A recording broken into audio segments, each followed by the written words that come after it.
Hello students, आज की इस वीडियो में हम बात करने वाले हैं अपने अगत तंत्र के चैप्टर नंबर 21 इंजरीज़ की, जिसमें हम क्या क्या कवर करने वाले हैं। बेसिक्स ऑफ इंजरीज़, फिर mechanical injury, fire arm injury, thermal injury and Dawari death.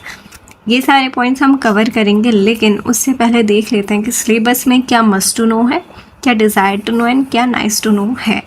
ठीक है, मस्ट टू नो तो हमेशा पढ़ना ज़रूरी है, डिज़ायर टू नो मर्ज़ी है पढ़ो या ना पढ़ो, नाइस टू नो छोड़ दो तो दिक्कत नहीं है। लेकिन इसमें से भी डीके में से भी बहुत सारी चीज़ें इंपॉर्टेंट हैं, जैसे रूल ऑफ 9 बहुत इंपॉर्टेंट है, तो ये चीज़ मैं आपको बताऊंगी। और डीके में से एंट्री एंड एग्जिट वुंड में डिफ्रेंशिएट बहुत ज़्यादा इंपॉर्टेंट है। तो सबसे पहले डिफाइन एंड क्लासीफाई इंजरीज़, उसके बाद उसका medico legal aspect of injuries पढ़ेंगे, उसके बाद characteristics, age and medico legal aspect हम मैकेनिकल इंजरीज़ का पढ़ेंगे। तो बाकी फायर आर्म में भी सारी चीज़ें सेम है, इसमें भी सेम है, बस rule of 9 and degree of Burns इसमें एक्स्ट्रा है, postmortem appearance and medico legal aspect and medico legal aspect of Dawari death. तो हमें इंजरीज़ में जो पढ़ना है, सबसे पहले तो क्लासिफिकेशन की वो पूरी टेबल हम आपको याद करा देंगे, फिर मेडिको लीगल एस्पेक्ट तो सबका बहुत ज़्यादा इम्पोर्टेंट है, और कैरेक्टरिस्टिक और एज हम पढ़ेंगे जो कि मस्ट टू नो में हमारे सिलेबस में है। तो बेसिक्स ऑफ इंजरी में जो इन्होंने सबसे पहले बताया है, what is injury and what is wound, what ever you से।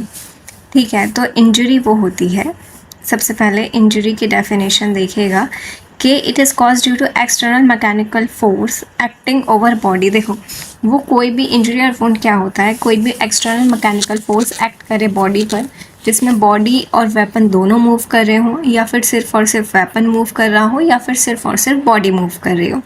So this is the injury और वुंड। कैसे कॉज होता है, अब हम बात करते हैं कि इंजरी की डेफिनेशन क्या है। तो an injury can be defined as any harm illegally cause, जो कि एक तो नुकसान है और दूसरा इलीगली कॉज किया जाता है किसी भी पर्सन को बॉडी पर आघात करके, या फिर मन पर, या फिर उसकी रेपुटेशन को ख़राब करके, या फिर उसकी प्रॉपर्टी, ठीक है, प्रॉपर्टी की हानि उसे करना। तो ये सारे केसेस क्या है, इंजरीज़ हैं, यानी ये फिज़िकल, मेंटल, सोशल, इमोशनल कुछ भी हो सकता है। But wound is the break in the integrity of the skin, जहाँ पर स्किन हट जाए, कट जाए, फट जाए, that is known as wound. ठीक है, it is the disruption, disintegration of the skin और tissue associated with disruption of structure और फंक्शन, जिससे ये भी हो सकता है कि वो स्ट्रक्चर उसका ख़राब हो जाए या उसका फंक्शन ख़राब हो जाए।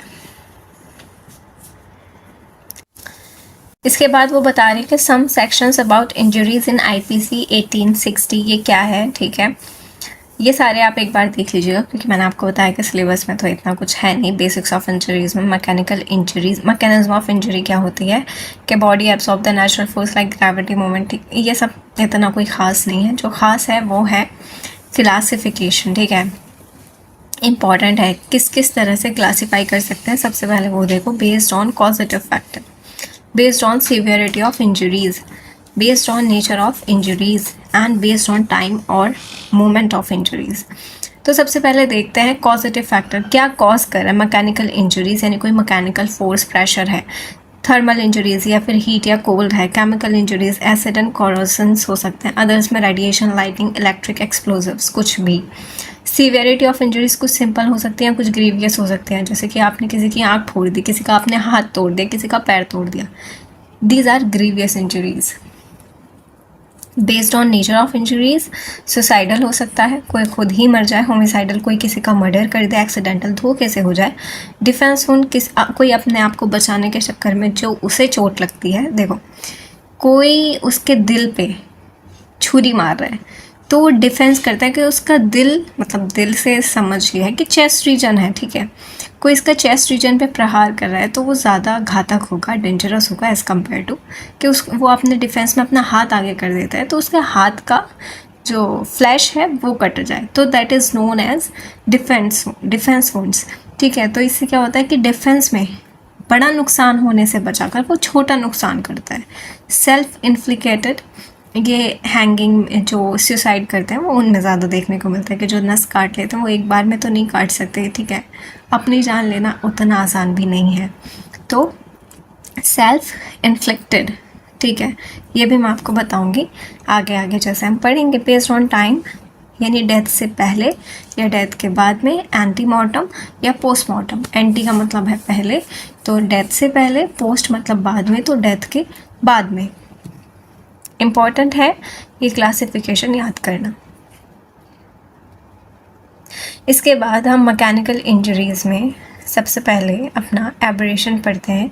Abrasion are the injuries where there is destruction in the skin due to loss of superficial epidermis, यानी इसमें सिर्फ किसका लॉस होगा? एपिडर्मिस का लॉस होगा, कोई ज़्यादा बड़ी चोट नहीं है। खरोच जिसे हिंदी में हम कहते हैं, that is abrasion. These are produced as a result of blow, ठीक है, फॉल, गिर गया। मोस्टली ये तो रफ सरफेस की वजह से होगा, स्मूथ सरफेस पे थोड़ी ना आपको एब्रेशन हो जाएगा। तो गिर गया प्लस रफ सरफेस पे आप घिसट रहे हो, ड्रैग, आपको कोई खिसका रहा है, ठीक है।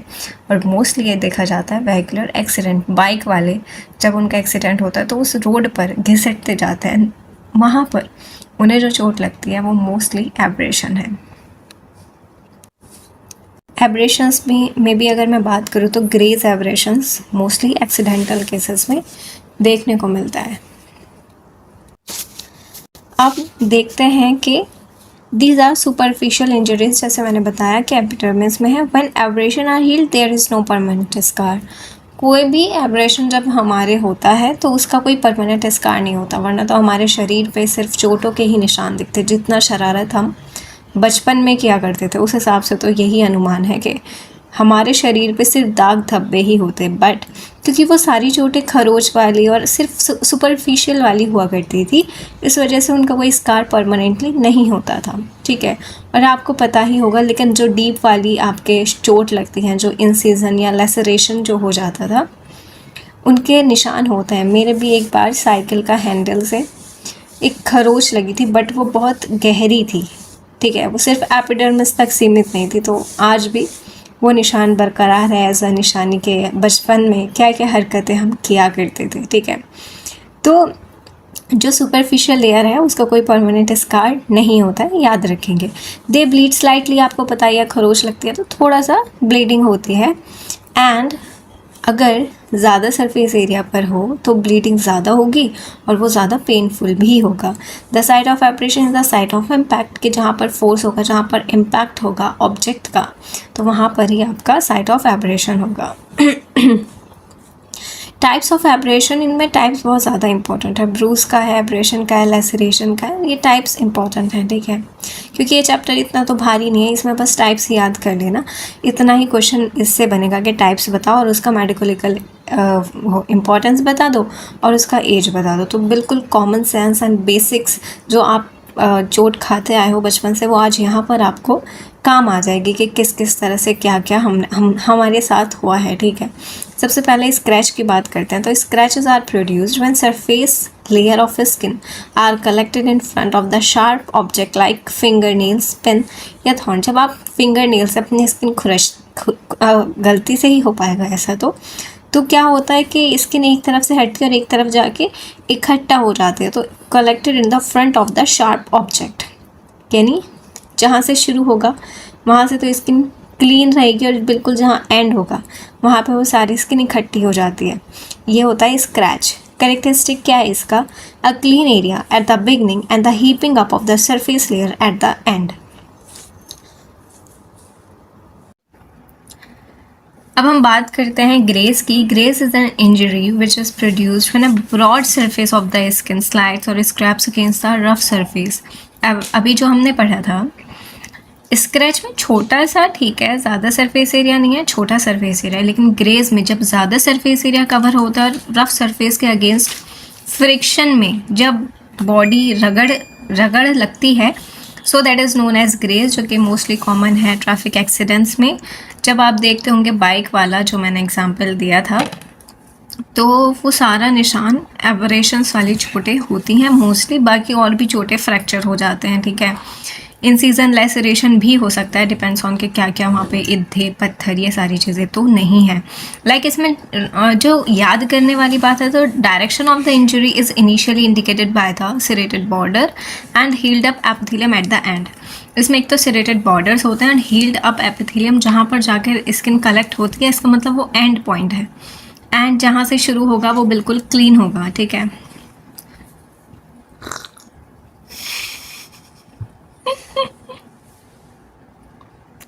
This type of aberration helps a lot in reconstruction of event in a vehicular accident। तो ये पता चल जाता है कि एक्सीडेंट किस तरह से हुआ था, किस तरफ से हुआ था, तो ये सारी बात है। Extensive grazed abrasion are sometime refer to as brush burns. जो ग्रेस्ड एब्रेशंस हैं इस तरह से, उन्हें वो कभी इतने ज़्यादा रेड और इस तरह से उनके हमें वो दिखता है तो ऐसा लगता है कि ये बर्न्स हैं, ठीक है, तो उन्हें कहा जाता है ब्रश बर्न्स, ठीक है। अब आता है प्रेशर एब्रेशन। प्रेशर एब्रेशंस क्या होते हैं? Result from prolong compression of the rough object over the skin, ठीक है। जब कोई रफ ऑब्जेक्ट हमारी स्किन पर लंबे समय तक प्रेशर डालता है तो that are known as pressure abrasions. The force required to produce pressure abrasion is however minimal. कम से कम with the use of rough material for hanging produces a ligature mark that is imprint of the material used, ठीक है, hanging वाला। Imprint abrasion क्या होता है? Pattern abrasion are the result of perpendicular force. इसमें याद रखेंगे कि फोर्स कैसा होता है? परपेंडिकुलर फोर्स होता है on the epidermis, resulting in an impression of the offending item. जिससे मुझे ये पता चलता है कि ऑफेंडिंग आइटम यानी किस ऑब्जेक्ट से ये एब्रेशन मार्क्स बने हैं। It is commonly seen in bony prominences, ठीक है, जहाँ पर हड्डी होती है उसके ऊपर ही ज़्यादातर केसेस में ये देखने को मिलता है।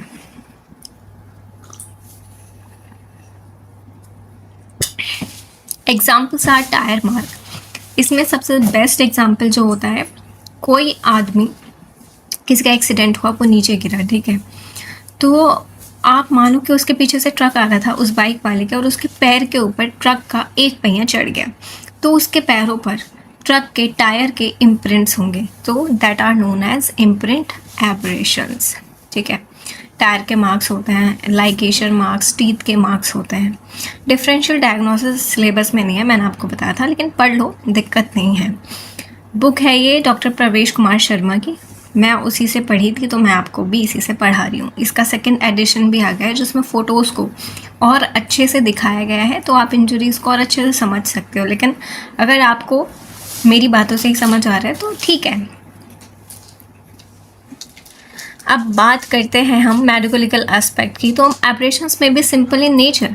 एब्रेशन खरोच इतना ज़्यादा ग्रीवियस इंजरी तो नहीं है, ठीक है, छोटी मोटी आमतौर पर इंजरीज़ है, but medico legal they are very important. Medically उनकी बहुत ज़्यादा अपना एक महत्व है।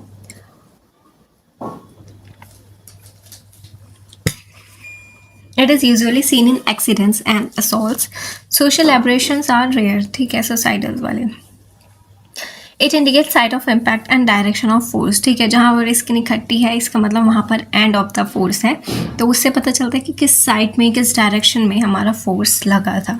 The as of the injury बताई जा सकती है उसके जिस तरह से वो हील होता है, जो कि मैं अभी बताऊंगी। टाइप ऑफ वेपन किस तरह से यूज़ हुआ था, वेदर इंजरीज एंटीमॉर्टम और पोस्टमॉर्टम, ये भी हम पता लगा सकते हैं। पोस्टमॉर्टम एब्रेशन में रिजल्ट ड्यू टू असॉल्ट और ड्यू टू मिस हैंडलिंग और during shifting of a dead body. कभी कभी ऐसा होता है कि जहाँ पर जिस जगह पर डेड बॉडी को मारा जाता है वहाँ पर उसे नहीं छोड़ा जाता, वहाँ से उसे लेके जाते हैं, तो शिफ्टिंग के दौरान उसे खींचना, बोरे में डालना, बक्से में डालना, ठीक है, what ever be the situation, ठीक है। तो उस हिसाब से शिफ्टिंग के दौरान जो उसके चोट लगती है और जो उसके पहले से, तो ये डिफरेंस पता चल जाता है कि ये मिस हैंडलिंग की वजह से हुई है। तो मिस हैंडलिंग की वजह से जो होगी वो डेथ के बाद वाले होंगे, तो that will be post mortem abrasions. Age changes क्या है? फ्रेश होगा तो ब्राइट रेड होगा, oozing of blood and serum, उसमें से ब्लड निकल रहा होगा, सीरम निकल रहा होगा। 2 to 24 आवर में एब्रेशन के ऊपर स्कैब कवर हो जाता है जो कि रेड कलर का होता है due to coagulation of blood. 2 से 3 दिन के बाद स्कैब का कलर थोड़ा थोड़ा चेंज होने लगता है, वो रेडिश ब्राउन हो जाता है। 4 से 7 दिन में एपिथेलियम नीचे से उसे कवर करती है स्कैब के। 8 से 14 दिन में क्या होता है, स्कैब ड्राई होता है, श्रिंक है एंड फॉल ऑफ, जिसमें कोई मार्क नहीं होता। तो इस तरह का ये होता है एब्रेशन, और यहाँ पर हमारा टॉपिक एब्रेशन ख़त्म होता है। नेक्स्ट हम बात करते हैं ब्रूज की, यानी कॉन्ट्यूजन इसका दूसरा नाम है।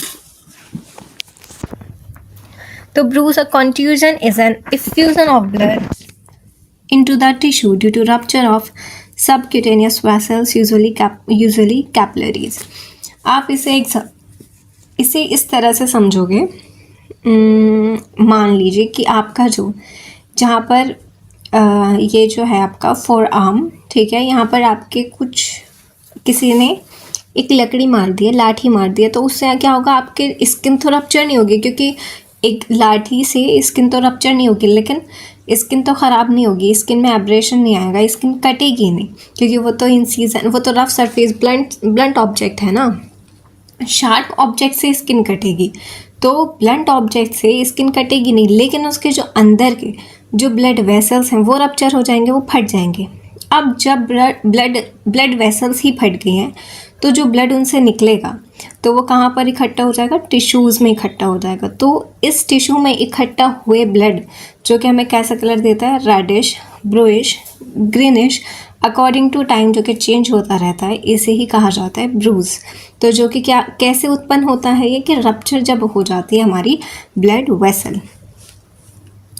करेक्टरिस्टिक क्या है, usually there is no loss of continuity of the skin. Skin कभी नहीं टूटती है, कभी ख़राब नहीं होती है, बट हो सकती है एब्रेशंस उसमें हो सकते हैं, लेसरेशन हो सकते हैं। अगर आप लाठी को ही बहुत ज़ोर से मारोगे तो लेसरेशन होने के चांसेस हो सकते हैं। When a large blood vessel is injured, जब बहुत ज़्यादा बड़ी वाली या फिर लार्ज नंबर में ब्लड वेसल्स इंजर होती हैं तो हेमाटोमा हो जाता है। द साइज वेरीज फ्रॉम, अब जो ब्रूज का साइज है एक तो बिल्कुल छोटा स्मॉल पिन की तरह हो सकता है, या फिर बहुत ज़्यादा बड़ा भी हो सकता है। Due to application of force on the skin the underlying subcutaneous, ठीक है, ये वही बात है, बस इसका एक टर्म याद कर लेना, इसे क्या कहा जाता है, एकाइमोसिस, ठीक है, जहाँ पर ब्लड भर जाता है टिश्यूज़ में। मोस्टली जो ब्रूज का शेप है वो राउंड शेप होता है, बाकी जो ऑब्जेक्ट है उसके हिसाब से भी उसका शेप चेंज हो जाता है। Red and area when fresh, जब वो फ्रेश होगा तो उसका कलर कैसा होगा, रेड होगा, क्योंकि ब्लड की वजह से उसका कलर रेड होता है। पेन विद टेंडरनेस, पेन होगा, छुओगे तो पेन होगा, स्वेलिंग होगी, एपिडर्मिस मे और मे नॉट शो डैमेज, कभी कभी हो सकता है कि एपिडर्मिस डैमेज हो जाए, एब्रेशन, लैसरेशन हो जाए, और कभी कभी नहीं हो सकता है, ठीक है, अगर कम प्रेशर है तो नहीं होगा, अगर ज़्यादा ही प्रेशर से किसी ने मारा है तो ज़रूर लैसरेशन हो सकता है। इसके बाद टाइप्स की बात करते हैं, तो intradermal bruise, this type of intradermal, तो समझ आ रहा है कि डर्मिस के नीचे। This type of bruise found in subepidermal layer of the skin formed by the impact with pattern object hemorrhage is clearly defined. Subcutaneous की बात करते हैं, cutaneous के नीचे वाले, बस इसका ये याद रखना कि इसका इंट्राडर्मल है, ठीक है, और इसमें सबक्यूटेनियस है और डीप ब्रूज है। डीप ब्रूज बहुत ज़्यादा इंपॉर्टेंट है क्योंकि डिलेड होता है, डी से डीप, डी से डिलेड ब्रूजिंग इसमें होती है, 1 से 2 दिन का डिले यहाँ पर लग जाता है। सबक्यूटेनियस में मतलब क्या है कि इसके क्यूटेनियस के नीचे वाली स्किन जो है, यहाँ पर ब्लर एजेस होते हैं, यहाँ पर बिल्कुल अच्छे एजेस दिखते हैं। तीनों का एक एक पॉइंट है, इसमें क्लियरली डिफाइंड एजेस होते हैं, ठीक है, इसमें जो एजेस हैं वो ब्लर होते हैं, और इसमें तो ब्रूज कितने 1 से 2 दिन के बाद ही अपीयर होता है।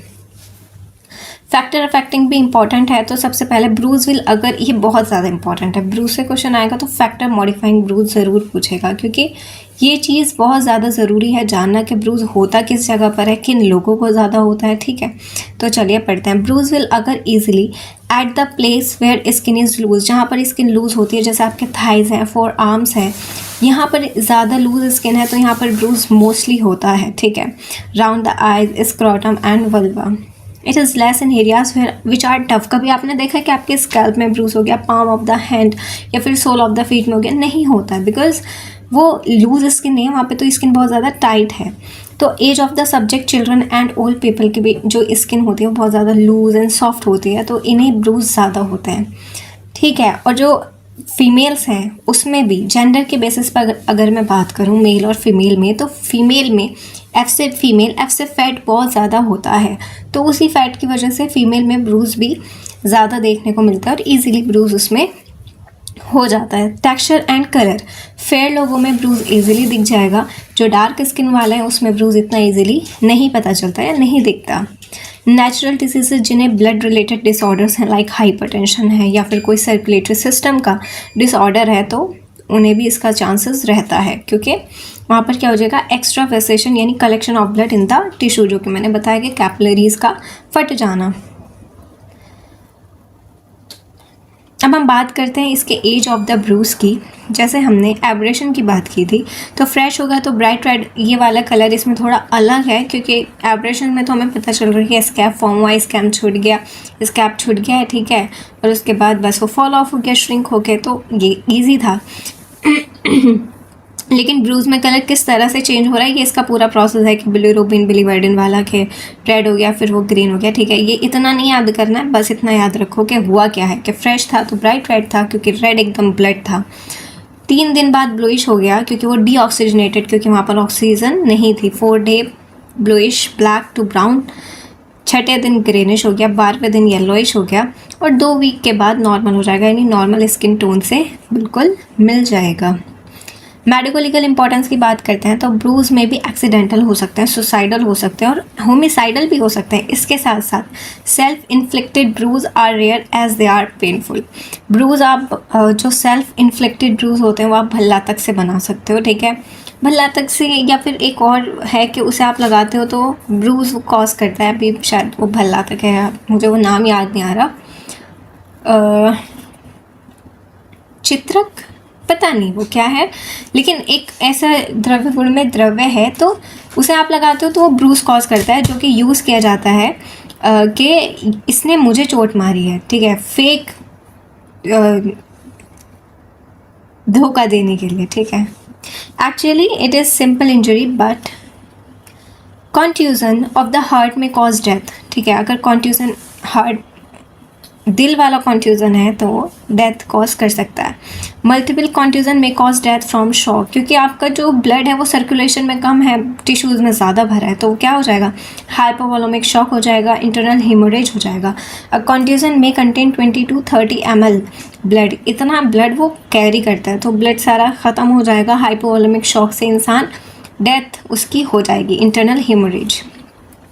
Shape and size of the bruise generally correspond to object, और उसका हमने राउंड भी पढ़ा था कि राउंड होता है या फिर ऑब्जेक्ट के जैसा होता है। एज ऑफ द इंजरी बताई जा सकती है, जैसे हमने आपको बताया ग्रीन, ब्राउन, ब्लूइश कलर उसका हो जाता है। In case of fall, sand, dust, mud etcetera may be found on the body, ठीक है, कोई गिरा है तो जैसे इन केस ऑफ फॉल, जैसे सैंड, डस्ट, मड, तो उसमें भी ये मिल सकता है। द मैनर ऑफ इंजरी में be known from its distribution, कि किस तरह से इंजरी, मतलब इंजरी किस तरह से की गई है वो पता चल सकता है कि बॉडी पर किस किस जगह पर ब्रूज है। ब्रूज में भी आर्टिफिशियली प्रोड्यूस्ड, देखो हाँ चित्रक आ गया, तो मार्किंग नेट भल्ला तक, तो दोनों ही ठीक बात थी, ठीक है। ब्रूज में भी artificially produce to make false charge against someone, these false bruise are produce by irritant like juices from marking nut, root of चित्रक, समझ आ गया। Numerous bruise of the location at the joint, ठीक है, ये इतना ज़्यादा इंपॉर्टेंट नहीं है। हाँ, बैटर्ड बेबी सिंड्रोम में आपको बच्चों में ब्रूज मिलते हैं, क्योंकि वहाँ पर बच्चों के साथ शोषण किया जाता है, ठीक है, एक बारी से देख लेंगे। Multiple and massive bruise may lead to reduction of effective circulating blood volume, leading to shock that may prove fatal. बताया था मैंने हाइपोवोलेमिक शॉक की वजह से कि ब्लड तो सर्कुलेशन में है, हाँ ब्लड बॉडी में है, उस चीज़ को हम मना नहीं कर रहे हैं, लेकिन वो सर्कुलेशन में थोड़ी है, वो तो कहाँ पर है, वो तो आपका टिश्यूज़ में है, तो उससे क्या, हमें तो सर्कुलेशन में चाहिए ना ब्लड, ताकि वो बिल्कुल सारा सिस्टम को इफ़ेक्टिवली ऑक्सीजन दे पाए, लेकिन वो तो सिस्टम में घूम ही नहीं रहा है, वो तो टिश्यू में बैठा है अकेला, तो इस तरह से आपका जो ब्लड वॉल्यूम है वो कम होता है, and that leads to volume decrease and cause hypovolaemic shock. Self inflicted के आर्टिफिशियल ब्रूज जैसे मार्किंग नट से हो जाता है, ये वाली चीज़ याद कर लेंगे कि एंटीमॉर्टम ब्रूज कैसे होते हैं और पोस्टमॉर्टम, यानी वो जो मरने से पहले आपको ब्रूज कॉज हुए हैं और जो मरने के बाद आपके बने हैं, ठीक है, कोई इंजरी आपके हुई है। तो सबसे पहले तो ब्रूज प्रेजेंट होगा, देखो स्वेलिंग अगर आपके मरने से पहले लगे तो प्रेजेंट होगी, मरने के बाद क्या है, स्वेलिंग होगी, ठीक है, क्योंकि उसका कोई सिस्टम उसके अगेंस्ट काम ही नहीं कर रहा है, ठीक है। स्वेलिंग भी तो एक मैकेनिज्म है कि यहाँ पर भाई चोट लगी है तो यहाँ पर क्या हो रहा है कि ब्लड ज़्यादा हो गया है, स्वेलिंग हो गई है, रेडनेस हो गई है, तो वो एक बॉडी का मैकेनिज्म है ठीक करने का। तो यहाँ पर बॉडी ही जिंदा नहीं है तो क्या ही मैकेनिज्म होगा। कलर चेंज क्यों चेंज होगा, क्योंकि सारा ही कलर अब तो ब्लू हो जाएगा, क्योंकि ऑक्सीजनेशन है ही नहीं, कोई फंक्शन नहीं हो रहा, ठीक है। एक्स्ट्रावेसेशन प्रेजेंट होगा, इसमें प्रेजेंट नहीं होगा। इसमें ऐसा समझो, जो आपको चोट लगेगी, कब चोट लगेगी, जिंदा जब आप हो तो आपका वो फट जाएगा वेसल्स, लेकिन जब ब्रूज होता है तो वेसल्स नहीं फटती हैं, ठीक है। तो डैमेज ऑफ एपिथेलियम इसमें प्रेजेंट होता है, इसमें प्रेजेंट नहीं होता है। कोगुलेशन इसमें प्रेजेंट नहीं होता है। कैसे होगा, अपीयरेंस शो मोर मार्क, इसमें लेस मार्क, ठीक है। इसमें कुछ पता ही नहीं चलता। डेड बॉडी में क्या ही आपको पता चलेगा। अब ब्रूज एंड पोस्टमार्टम लिविडिटी में क्या फ़र्क है, ये मैंने आपको वो वाली वीडियो में बताया था जिसमें मैंने आपको पोस्टमार्टम लिविडिटी बताया था, वहाँ पर मैंने बहुत अच्छे से बताया था।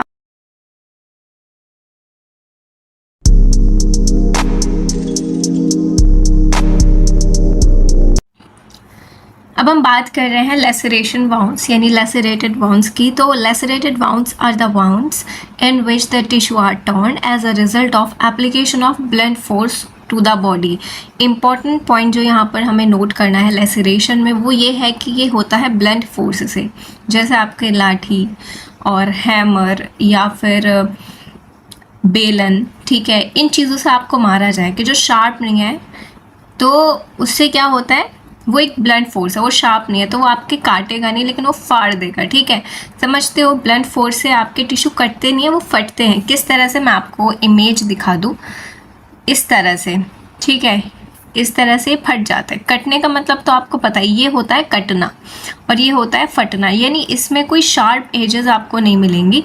ये तो जहाँ जैसे इतना ज़्यादा फोर्स लगा है हमारी बॉडी पर तो वो स्किन फट जाती है, तो that is caused by blunt force, ठीक है।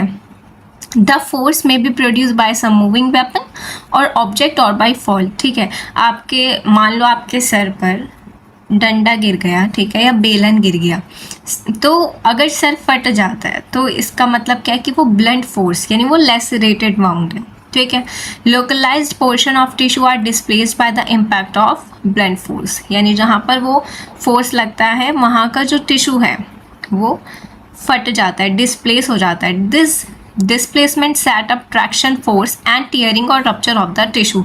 जब मैं इसके बताऊंगी आपको ये टाइप्स, तब बताऊंगी कि क्या यहाँ पर कहना चाह रहे हैं। करेक्टरिस्टिक फीचर यहाँ पर देखिएगा, बहुत ज़्यादा ज़रूरी है कि लेसरेशन और इंसीजन में कैसे आप फ़र्क करोगे कि ये लेसरेशन है और ये इंसीजन है। समझ रहे हो, तो ध्यान से सुनो।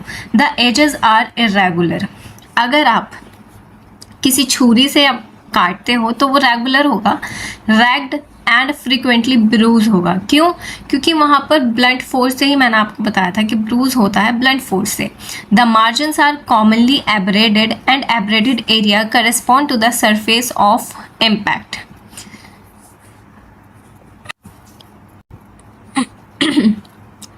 तो margins are commonly abraded and the abraded area correspond to the surface of the impact। abraded का मतलब है वहाँ पर चोट होगी, वो कैसा होगा, उस पर फ्रिक्शन लगा होगा, ठीक है। तो deeper tissue are unevenly divided, जो डीपर टिश्यूज होते हैं, जो डीपर टिश्यूज हैं, देखो अगर आप उसे इंसीजन यानी किसी छुरी से कट करोगे तो सारे ही टिश्यू पूरे आधा इधर हो जाएगा, राइट। लेकिन जो लेसरेशन में है वहाँ तो फोर्स लगा है, जैसे जहाँ जिसको जगह मिली वो इधर उधर वैसे हो जाता है टिश्यूज, ठीक है। तो डीपर टिश्यू कैसे होते हैं, अनइवनली डिवाइडेड होता है। इवनली कहाँ होंगे, इंसीजन में होंगे। Hair bulbs if present are crushed, वो क्रश हो जाएंगे, ठीक है। Haemorrhage is less because in these vessels are crushed and torn across, hence they bleed less. देखो हेमरेज कम होता है, क्यों, क्योंकि यहाँ पर वेसल्स क्रश्ड होती हैं and torn across, hence they bleed less. देखो इतना याद रखो कि हेमरेज कब होगा, जब वो वेसल्स कटेंगी, लेकिन यहाँ पर वेसल्स कट ही नहीं रही हैं, वो बस दब रही हैं, कुचल रही हैं, ठीक है। इसलिए foreign material usually found in the wound, foreign material मिल जाता है क्योंकि आप जैसे लकड़ी से उस पर प्रहार हुआ है तो लकड़ी का कोई अंश उसमें मिल जाए, ठीक है, कोई पत्थर वहाँ पर मिल जाए, इस तरह से। Shape and size of injury do not correspond to the weapon. अगर आप जब आप नाइफ से काटते हो तो आपको पता चलता है, वहाँ पर एक स्पेसिफिक स्पिंडल शेप बनता है, लेकिन यहाँ पर शेप एंड साइज इंजरी का पता नहीं चल सकता कि किस वेपन से उसे मारा गया है, ठीक है। Usually accompanied by internal injuries. इसके साथ साथ किस किस क्या हो सकता है, इंटरनल इंजरीज भी हो सकती हैं। Fat embolism is a chief complication, ठीक है। अब हम इसके टाइप्स पढ़ते हैं। टाइप्स ही सबसे ज़्यादा इंपॉर्टेंट हैं इसमें, और मेडिको लीगल एस्पेक्ट, ये दोनों चीज़ें इंपॉर्टेंट होती हैं। टाइप्स की बात करते हैं तो सबसे पहला आता है स्प्लिट लैसरेशन। स्प्लिट का मतलब दो भाग में उन्हें विभाजित कर देना। तो जब ब्लंट और परपेंडिकुलर इम्पैक्ट होता है, यानी फोर्स कैसा है, एक तो ब्लंट तो है ही, लैसरेशन के लिए ब्लंट ज़रूरी है, अब फोर्स लग रहा है परपेंडिकुलर, तो splitting of skin and underlying tissue occur when there is a compression crushing of the affected tissue between two hard object, that is bone and blunt instrument or ground. Impact is perpendicular. For example, commonly seen over the scalp, cheek, chin, eyebrow. Scalp का बहुत अच्छे से समझ पाओगे। देखो ये यहाँ पर कह रहे हैं कि स्प्लिट का मतलब मैंने आपको बता दिया कि दो हिस्सों में बट जाना। अब आप सिर सोचो, है ना, स्कैल्प सोचो, एक ऊपर से फोर्स लग रहा है और नीचे से बोन, दो हार्ड ऑब्जेक्ट्स के बीच में जब हमारे टिश्यूज़ पर प्रेशर पड़ता है तो वो फट जाते हैं, ठीक है, स्प्लिट हो जाते हैं, and that is known as split laceration. For example commonly seen scalp में, चीक्स में, चिन में और आईब्रोज में, यानी जिसके नीचे हड्डी है और ऊपर से भी परपेंडिकुलर फोर्स जब लगता है। मोस्टली ये स्कैल्प में बहुत ज़्यादा देखने को मिलता है, ठीक है। रिजेंबलेंस कैसे, इसे मतलब किसकी तरह ये दिखता है, on superficial examination they are confused with incised wound, ठीक है, but careful examination with the hand lens shows denudation of hair are not cutting. irregular edges with bruising. देखो सबसे पहले तो irregular edges से पता चल जाएगा, और फिर मैंने बताया था कि टिश्यूज़ डीपली आप देखोगे तो वो रेगुलर नहीं होंगे, इरेगुलर होंगे, तो इन सब डीप एग्जामिनेशन से पता चल जाता है। और हेयर्स फॉरिकल्स उसमें क्रश होते हैं, कट नहीं होते, ठीक है, ये वाली बात। सेकेंड आता है स्ट्रेच लेसरेशन। इसमें कैसा फोर्स लगता है, टेंजेंशियल इम्पैक्ट। टेंजेंट का मतलब समझते हो, ये अगर आपकी स्किन है तो इस तरह से फोर्स लगेगा, ठीक है, इस तरह परपेंडिकुलर नहीं लगेगा, बाकी किसी एंगल पर फोर्स लगता है, that is called tangential impact. Over stretching of the skin and subcutaneous tissue producing flapping of skin. तो जब टेंजेंशियल फोर्स लगता है तो इस तरह से ये फोर्स लगेगा तो स्किन एक तो सबसे पहले खिंचेगी, स्ट्रेच इतनी ज़्यादा ओवर स्ट्रेच हो जाएगी कि वो क्या हो जाएगा, उसका फ्लैप बन जाएगा, indicating direction of offending object. Impact is tangential. तो इसमें डायरेक्शन पता चल जाती है, ठीक है, कि जिधर स्किन इकट्ठा होगी, जिधर कोई उसका फ्लैप हो जाएगा तो उससे मुझे पता चल जाएगा कि राइट साइड से फोर्स लगाता है लेफ्ट साइड से, ठीक है। तो ये क्या बता देता है, ये डायरेक्शन बता देता है of the offending object. Example क्या है इसका, laceration of scalp when head strike with wind screen glancing kicks with a boot, ठीक है। तो जब हमारे स्कैल्प साइड बाय साइड, यानी साइड से कोई टेंजेंशियल फोर्स लगता है, ठीक है, तो उससे जो हमारे स्किन का, जो हमारा स्कल वाले स्किन का फ्लैप बनता है, तो एक तो वो डायरेक्शन बता देता है, और वो कैसे होता है, ओवर स्ट्रेचिंग की वजह से जो हमारे टिश्यूज़ हैं वो कट जाते हैं, लेसरेशन फट जाते हैं, ठीक है। नेक्स्ट हम बात करते हैं एवल्जन लेसरेशन, यानी हॉरिजॉन्टल क्रशिंग इम्पैक्ट। यहाँ पर कैसा इम्पैक्ट होगा, हॉरिजॉन्टल होगा। एवल्जन यानी ग्राइंडिंग, इसका दूसरा नाम क्या है, grinding. compression of skin, localized pressure due to heavy weight causes tearing of the skin, crushing of muscles and separation of the skin from the underlying tissue, forming a space. There will be extravasation of blood fat foreign bodies in the potential space. Impact is horizontal, for example run over by a lorry wheel. अब आप देखो avulsion, देखो आपने ये क्या पढ़ा है कि सबसे पहले हमने पढ़ा था स्प्लिट में परपेंडिकुलर फोर्स लग रहा था, स्ट्रेच में टेंजेंशियल फोर्स और एवर्जन में हॉरिजॉन्टल फोर्स लग रहा है। इसका एग्जांपल ये है कि run over the by a lorry wheel. देखो अगर आपके पैर के ऊपर ट्रक का पहिया चढ़ जाता है तो उससे आपकी वो, क्योंकि हॉरिजॉन्टल, देखो इम्पैक्ट इज हॉरिजॉन्टल है, हॉरिजॉन्टल फोर्स लगा तो उससे क्या हो जाएगा, हैवी वेट की वजह से टीयरिंग ऑफ स्किन होगी, क्रशिंग ऑफ मसल्स भी होगा, separation of skin from the underlying tissue हो जाएगा and forming a space. There is will be the extravasation of bloods. Extravasation मतलब वेसल्स फट जाती हैं और जो ब्लड है वो टिश्यू में आके भरना शुरू हो जाता है। ठीक है। टीयर लैसरेशन क्या होता है, टीयर का मतलब क्या होता है, वही फट जाना। And it is cause by impact by और अगेंस्ट इरेगुलर और sharp object projecting object resulting in tearing of the skin and subcutaneous tissue. Project का मतलब होता है, देखो ऐसा समझो कि आपका ये गेट है, इसमें कील निकली है, आप जा रहे थे और आपकी शर्ट इसमें फंस गई और वो फट गई। तो वो फटी है कि कटी है, सबसे पहले तो ये बताओ। वो फटी है, कटी नहीं है। तो ऐसी आपकी स्किन, यहाँ पर कील लगी है, आपकी स्किन वहाँ से, मतलब आप वहाँ से गए और स्किन आपकी वहाँ पर उस कील में लगने से फट गई है, तो इसे क्या कहा जाता है, टीयर लैसरेशन। जैसे कि motor car door handles. Cut laceration, देखो कट आ रहा है तो कट से याद तो मुझे वो याद है कि ये तो इंसिजन है, ठीक है, कट तो इंसिजन से होता है, लेकिन यहाँ पर क्या है, इम्पॉर्टेंट बात है बना, हैवी एंड शार्प। देखो नाइफ है, नाइफ से क्या होता है, इंसीजन होता है, लेकिन नाइफ तो लाइट ऑब्जेक्ट है ना, इतना भारी तो नहीं होता। लेकिन जहाँ हम बात करते हैं एक्स की, ठीक है, कुल्हा उसकी एक्स कैसा होता है, ऐसा, ठीक है, ऐसा ही होता है ना।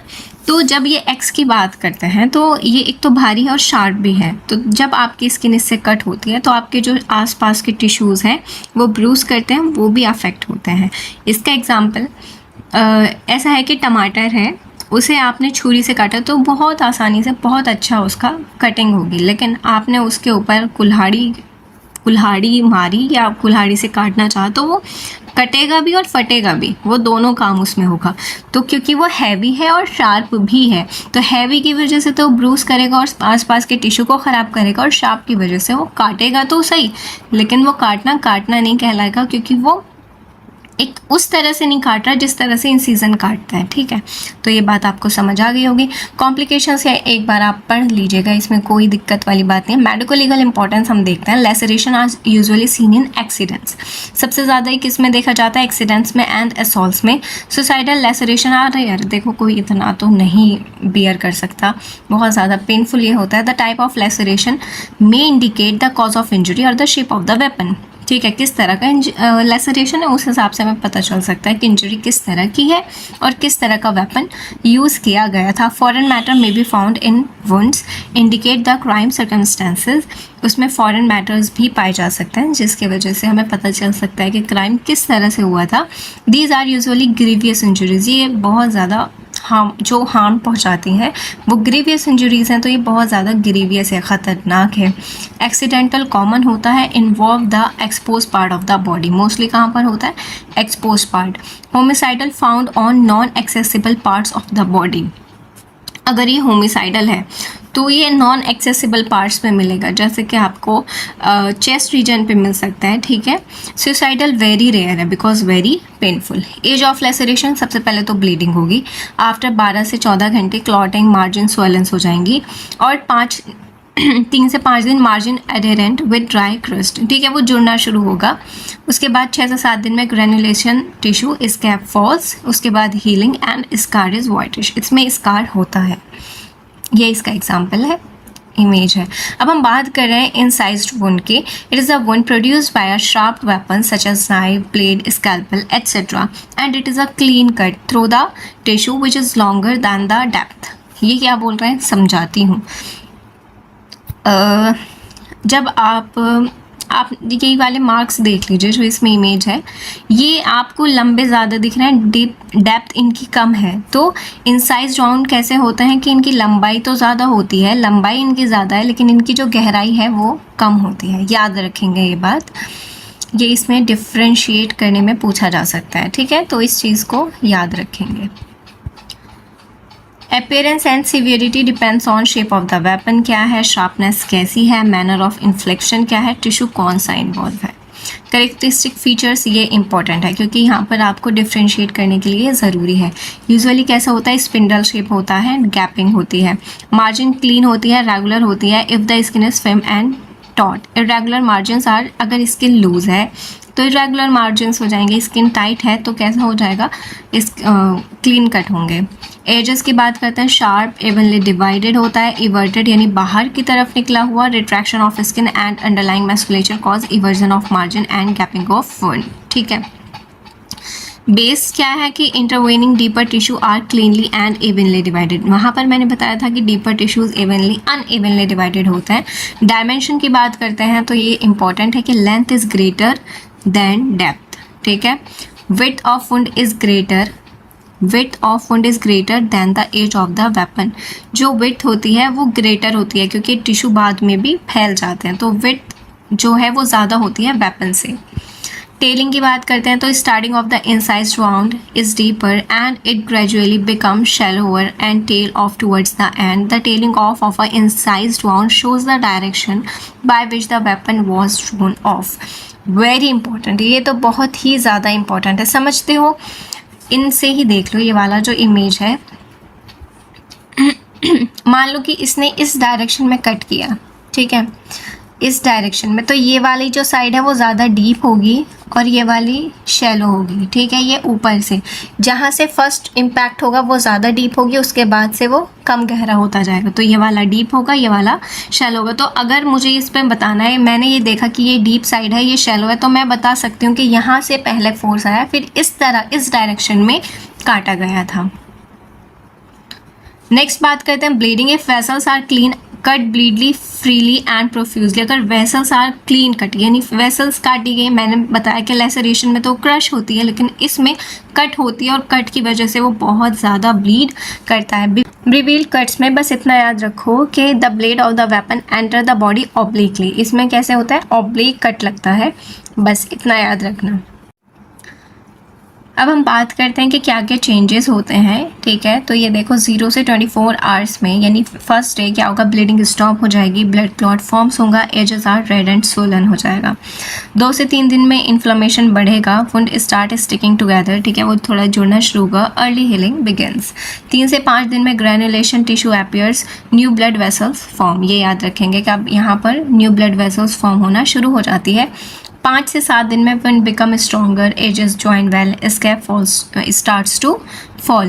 7 से 14 दिन में scar starts forming, scar तो होगा ही, redness and swelling decrease हो जाती है। 2 से 3 हफ्ते में scar become firm and pale, wound is almost healed। अब 1 से 3 महीने में scar matures, become thin, white and less visible। तो इस तरह से एज होता है इंसाइज्ड वुंड का, और इसमें स्कार की फॉर्मेशन होती है, ये चीज़ याद रखेंगे। मेडिको लीगल इंपॉर्टेंस की बात करते हैं तो indicate the nature of weapon, कि ये कैसा पता चल जाएगा कि नाइफ था, मतलब ये एक शार्प ऑब्जेक्ट था। अब वो बाद की बात है कि वो नाइफ था, स्कैल्पल था या जो भी था। It gives an idea about the side of impact and the direction of force. किस साइड ऑफ इम्पैक्ट बताएगा और डायरेक्शन ऑफ फोर्स भी बताएगा, कि जहाँ से गहरा होगा मतलब वो शुरुआत का पॉइंट है और जहाँ से शैलो होगा वो आखिरी पॉइंट है। The as of injury can be determined, बता दिया है।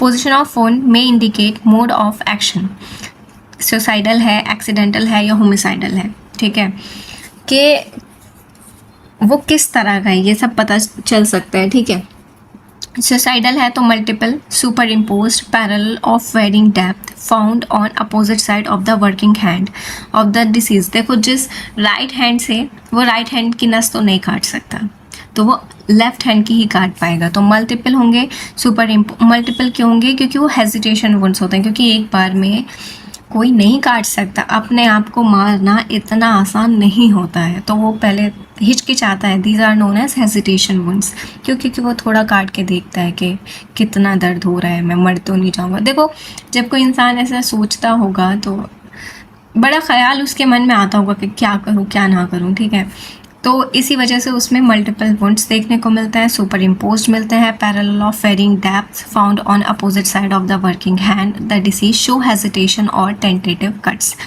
Found in certain elective site like side front of neck, wrist या थाइज या चेस्ट पर। एक्सीडेंटल की बात करते हैं तो commonly seen around the hands. Homicidal में कॉज्ड विद मोटिव्स, और टू डिसफिगर और टू किल, या तो उसे उसके हाथ पैर तोड़ना है या फिर उसे जान से ही मारना है। तो कहाँ कहाँ मिल सकता है? फाउंड ऑन फेस, ये तो कहीं भी मिल सकता है। जब किसी ने सोच ही लिया कि मारना है और सामने वाला अपने डिफेंस में हाथ पैर चलाएगा तो जहाँ भी उसके लगेगा वहाँ उसकी चोट लगेगी ही।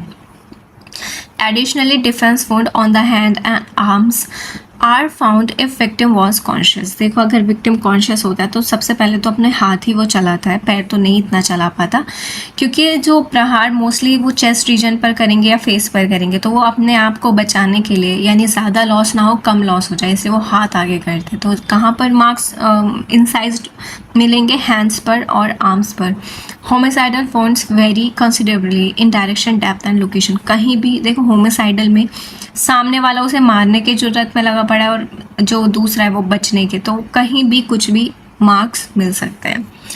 पोस्टमार्टम इंसाइज वुंड्स में be caused by criminal to hide crime और आइडेंटिटी। कभी कभी डेथ के बाद भी वुंड्स बनाए जाते हैं, ठीक है।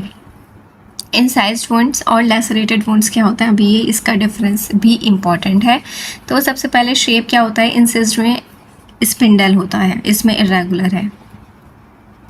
मार्जिन रेगुलर, इसमें इरेगुलर है। Angle sharp and well defined, इसमें ब्लर है और इल डिफाइंड, यानी इसमें इतना डिफाइंड नहीं है। वॉल्स कैसी होती हैं? स्मूथ है। शोइंग नो ब्रिजिंग, इसमें रेगुलर है। ब्लीड, इसमें प्रोफ्यूज, इसमें कंपैरेटिवली देखो लेसरेशन में मैंने बताया था कि कम होता है। Hair cut in the line, इसमें पुश्ड होता है। हेयर बल्ब कट, इसमें क्रश्ड होता है। एरिया नॉट ब्रूज्ड, इसमें ब्रूज नहीं होता, इसमें ब्रूज होता है क्योंकि वो ब्लेंड फोर्स है, इसी वजह से ब्रूज यहाँ पर होता है। तो समझ आ गया होगा, ये इंसाइज्ड वुंड है। चॉप वुंड्स हमारे सिलेबस में नहीं है, एक बार आप पढ़ लीजिएगा। स्टैब वुंड्स की बात करते हैं जो कि सिलेबस में है। चॉप वुंड्स नहीं है ना? मुझे तो याद है कि चॉप वुंड्स नहीं है, जहाँ तक मैंने भी नहीं पढ़ा था। चॉप वुंड्स नहीं, मैकेनिकल इंजरीज में चॉप वुंड्स नहीं है। हाँ एक मिनट,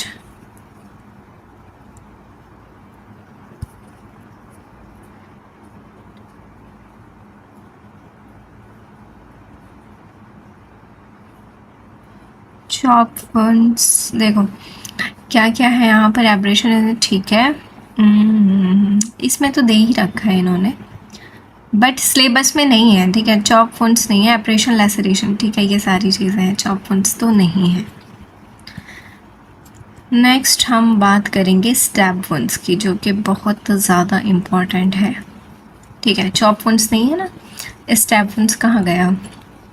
Stab wounds या फिर puncture wounds. A stab wound is an injury caused by a sharp pointed weapon when the sharp tip is thrust into the body. इसमें क्या होता है? एक तो होता है penetration wounds और एक होता है perforating wounds. देखो होता क्या है, इसे मैं समझा दूँ पहले कि ये होता क्या है। stab wounds, ये आपकी बॉडी है, मैं इस तरह से बना रही हूँ, ठीक है। ये आप खड़े हो इस तरह से, तो ये आपका, आप कैसे खड़े हो कि आपका फेस मेरी तरफ नहीं है, आपका फेस राइट या लेफ्ट है। तो किसी ने आपके मारा, आपकी बॉडी इतनी चौड़ी मैंने बना दी, ठीक है, बिल्कुल बारीक नहीं हो। तो आपको किसी ने मारा तो वो दो तरीके से मार सकता है। स्टैब वुंड्स क्या होते हैं कि या तो वो इसने मारा चेस्ट पर कि वो आपका जो वेपन था वो यहाँ तक गया है, ठीक है, और दूसरा हो सकता है कि वो पूरा आर पार हो गया है। तो स्टैब वुंड्स एक बारीक सा, जो कि आपके बहुत पतला, जो गहरा ज़्यादा जाता है, जिसकी चौड़ाई इतनी नहीं होती है, जो कि डीप लंबा होता है, ठीक है। तो यहाँ पर वो बोल रहे हैं कि पेनिट्रेटिंग का मतलब है कि सिर्फ पेनिट्रेट हुआ है, अंदर तक गया है, आर पार नहीं हुआ। तो पेनिट्रेटिंग वुंड्स में आर पार नहीं होता, बट परफोरेशन में आर पार हो जाएगा, जैसे कि मैंने ये वाला बनाया। तो penetrating wounds when the weapon after passing through the tissues open into some part of the body, hence a penetrating wound has got an entry, इसमें एंट्री तो होगी बट एग्जिट नहीं होगा। परफोरेटिंग में when the weapon passes through and through the body making to wounds, एक तो entrance का और एक एग्जिट का। समझ आ रहा है कि आपने चेस्ट से रॉड घुसाई और वो फिर कमर से निकल गई, कितना दुख वाला, मेरे से तो भूला नहीं जाता, ठीक है। तो लेकिन ऐसा होता है, वाकई वो बड़े निर्दयी लोग हैं कि जो ऐसा करते हैं। हम तो अमन और शांति की ही कामना करते हैं कि इतना भी क्या ही करना है, ठीक है, कि लोगों का मर्डर कर रहे हैं, इतना बेदर्दी से मार रहे हैं। अभी तो मेरे ही गांव में एक ऐसा केस हुआ है जहाँ पर हाथ भी तोड़े गए, पैर भी तोड़े गए, सर्वाइकल भी तोड़ी गई है, ठीक है। तो बहुत दिल दहला देने वाले ये केस होते हैं। पता नहीं लोगों में इतनी हिम्मत कैसे आती है, हमसे तो सोचकर भी बोला नहीं जाता, ठीक है, लोगों में इतनी हिम्मत है। बहुत ज़्यादा उनका दिल सख्त हो गया है, जिन्हें समझ नहीं आता कि सामने वाले को कितना दर्द हो रहा होगा। एक ज़िंदा आदमी, समझ तो ऐसा नहीं कि वो अनकॉन्शियस था, वो ज़िंदा, ठीक है, और हाथ भी तोड़े गए, पैर तोड़े गए, सर्वाइकल तक तोड़ दी गया। एंड वहाँ पर जब वो हॉस्पिटल में एडमिट हुए तो उन्होंने डाइंग डिक्लेरेशन भी दिया। डाइंग डिक्लेरेशन पढ़ा है ना आपने? तो ये हालत है, इतनी बेरहमी है।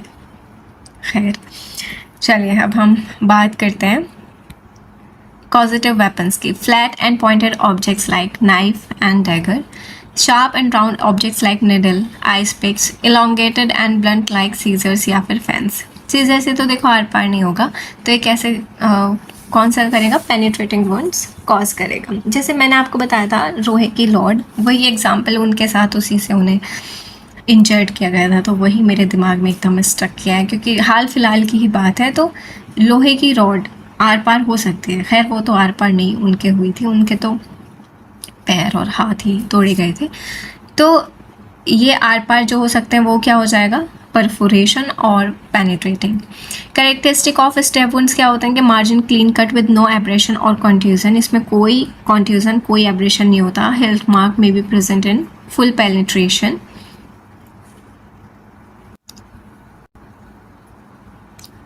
हिल्ट का मतलब होता है कि जैसे कोई चाकू है, उसके पीछे अलग, जो चाकू है वो तो एकदम प्लेन है, उसके पीछे का हैंडल होता है, तो उस हैंडल का मार्क ही हिल्ट मार्क है। लेंथ की बात करते हैं तो लेंथ कम होती है जिसमें डेप्थ ज़्यादा होती है। मूवमेंट ऑफ वेपन में increase its length. Width noted by bringing together the cut edges. Elasticity of skin produce 1 से 2 mm का डिफरेंस। डेप्थ की बात करते हैं तो डेप्थ ज़्यादा होती है लेंथ से और ब्रेथ से। Does not depend upon only the length of the blade but thrusting force also if over abdomen. ठीक है, ये सिर्फ लेंथ पर डिपेंड नहीं करता, किस फोर्स से मारा जा रहा है उससे भी वो ज़्यादा हो सकता है। Diagnostic features having all the features of incised wound but depth is more. सारे ही फीचर कैसे होते हैं, जैसे इन्होंने बताया एब्रेशन ब्रूज नहीं है, जो कि इंसिजन में भी नहीं होते, तो सिर्फ फ़र्क है तो वो लेंथ का है और डेप्थ का है। उसमें लेंथ ज़्यादा होती है, डेप्थ कम होती है इंसिजन में, और स्टेप वुंड्स में डेप्थ ज़्यादा होती है और लेंथ कम होती है। अब ये वाले करेक्टरिस्टिक एंट्री वुंड के और एग्जिट के बहुत ज़्यादा, generally bigger that the wound of exit. जो एंट्री है वो ज़्यादा बड़ा होता है as compare to wound. Exit वाला piece of cloth fibre directed towards wound. जैसे आपने कपड़ा पहना है, तो जब कोई नाइफ से आपके ऊपर वार करता है तो आपके कपड़ों के या उसके कोई फाइबर्स अंदर की तरफ मिलते हैं वुंड में। Margins are clean and clean cut and inverted, अंदर की तरफ होगा। ठीक है, आप समझो, एग्जांपल ले लो कि चेस्ट से लेकर आपके कमर से पास किया गया है, तो चेस्ट वाले रीजन में आपकी स्किन अंदर की तरफ होगी, राइट। मार्जिन्स आर क्लीन क्योंकि अंदर है। एब्रेशन ब्रूजिंग ये सब नहीं होगा, हो सकता है तो हिल्ट की वजह से हो सकता है। शेप ऑफ वुंड में correspond to shape of weapon. ठीक है, वुंड का शेप किस तरह से, उससे पता चल सकता है कि किस तरह का वेपन यूज़ किया गया है। जो एग्जिट वुंड है वो एक तो छोटा होगा एंट्री वाले से, और उसमें क्लॉथ फाइबर आउटवर्ड होंगे और उसकी स्किन भी आउटवर्ड होगी जो कमर से निकलेगा। Medical legal importance, stab wounds are mostly suicidal होते हैं या फिर होमिसाइडल होते हैं। होमिसाइडल ही ज़्यादा होते हैं। एक्सीडेंटल वुंड्स रेयर होते हैं। ठीक है, position, number and direction of wounds में इंडिकेट मोड ऑफ एक्शन के सुसाइडल था, एक्सीडेंटल था या होमिसाइडल था। The shape of the wound में indicate the class and type of weapon, वो बता सकता है। The depth of the wound will indicate the force of penetration, कि कितने फोर्स से मारा गया, उतनी जितना ज़्यादा फोर्स आप लगाओगे गहराई उतनी ही ज़्यादा होगी, तो ये डिपेंड करता है। Direction and dimension of wound indicate the relative position of the क्या बोलते हैं इसे, असॉल्ट जिस पर हो रहा है, ठीक है, and the victim. The as of the injury can be determined, वो किस तरह से, देखो स्टेप वुंड ऐसा होता है। इसकी एज तो यहाँ पर लिखी नहीं है। एज अगर आपसे पूछी जाती है तो आप इन सीजन वाला लिख सकते हो। डिफेंस वुंड की बात करते हैं कि तो वुंड्स आर, ये इम्पोर्टेंट है, ठीक है, कि wounds are result in of the immediate and instinctive reaction, यानी खुद को बचाने के लिए जो वो एक्शन का रिएक्शन होता है, तो वो डिफेंस वुंड है। या तो वो देखो सबसे पहले वो किस तरह से अपने आप को बचाता है, वो पहले save him from the attacking weapon से, या तो वो हाथ उठाएगा या फिर वेपन को पकड़ लेगा, ठीक है। अब उसने हाथ उठाया होगा तो ये लगा होगा, वेपन को पकड़ा होगा तो ये लगा होगा। एक्टिव क्या होता है? Active defence wound are sustained when offending weapon is held by the victim in self defence, जब वो पकड़ा जाता है। These are usually incised rouge sustain on the palm. Defence wound क्या होते हैं कि पैसिव, यानी ये क्या है कि जो बचाने के लिए वाइटल पार्ट्स को, जैसे दिल को बचाने के लिए वो अपना ये वाला पार्ट लेके आएगा, जो कि इस इमेज में दिखाया गया है। ये वाला दिल को बचाना है, चेस्ट को बचाना है तो ये वाला, और कभी उसने पकड़ लिया तो ये वाला पार्ट, यानी ये एक्टिव है, ये पैसिव वुंड्स है। Fabricated fictitious wounds, the wound inflicted on the body by the person himself or by another person to misguide the investigators with some malefied intentions or ulterior motives, यानी परिस्थिति को बदलने के लिए, ठीक है। अब कोई इंसान क्या करता है कि मैं तो खुद ही घायल हूँ, मैं इसको कैसे मार सकता हूँ, वो वाली बात है।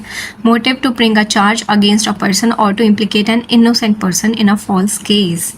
To accuse police of maltreatment during custody, ठीक है, कि पुलिस ने उसके साथ अच्छा व्यवहार नहीं किया। Police watchman guards claim efficiently during catching encounters with criminal, जब ये सब पकड़े जाते हैं तो ये काम करते हैं कि उन्होंने मुझे भी मारा था, देखो मेरे निशान। Murderer misguiding the investigators that killing was self defence. By military man to escape service और फॉर लीव, ठीक है, कि छुट्टी चाहिए। By women to bring charges of sexual assault. By mental ill person और टू फैब्रिकेट feigned insanity, पता नहीं, religious fanatics, पता नहीं, फॉर ब्लैकमेलिंग के लिए यूज़ किया जाता है। वेपन क्या यूज़ होता है? Sharp edge light cutting weapons commonly used.